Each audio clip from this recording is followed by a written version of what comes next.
A while back, I got to visit this crazy Bordeaux wine museum, the Cité du Vin, which you have to check out if you visit the region.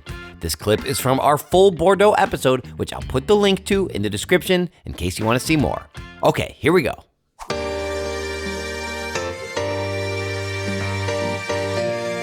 To get to our very high-tech museum, we decided to take some very low-tech transportation. Biking has always been bigger in Europe than in the States, and the bike lanes are really well designed. They usually have a separate curb, so you're nowhere near the cars, and digital rentable bikes are available everywhere. I love seeing cities on bike because it's the perfect medium between zipping by too fast to see the sights in a car and taking too long to get there by walking. And Bordeaux is just large enough where biking is beneficial, but small enough to where it doesn't take too long to get from A to B. We arrived at the Cité du Vin, the Museum of Wine. The building alone is an architectural wonder, meant to look like wine pouring into a decanter. Once inside, you pick up your digital key, which looks a bit like a phone, and unlocks all the exhibits. The first thing you're greeted with is a panorama of wine regions from all over the world. But that was just the start. Okay, so I got my phone. Tap? Yep. All right, it opens up, it tells you the climate. This is so cool. And then I say, I want to hear from her. This is great, and she comes and tells you.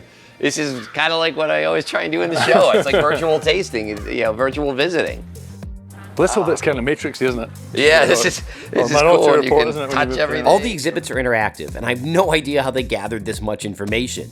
Globes that tell you what grapes are grown where, in what percentages, how many wineries there are, and more. A walkthrough on the world's history of wine. Details on every single grape, its profile, what it looks like. Yes, it shows you the shape of the grape, the vine leaves. Yep. The winemaking process from start to finish in giant yeast strains.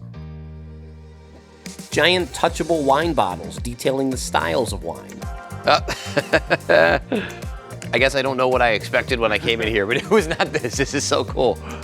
I moved through virtual ancient worlds, talked with master sommeliers, and my favorite part? Smelling recreated wine aromas.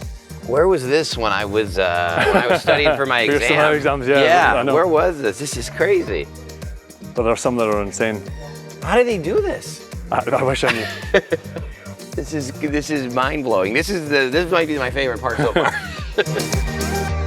There's a killer wine shop, a top floor with views of the city and tasting bar, a library, and I'm sure other things I missed. There's just so much in here. I can't think of a better city than Bordeaux to host this museum. A place that's been so iconic to the wine world should be the place that houses its history.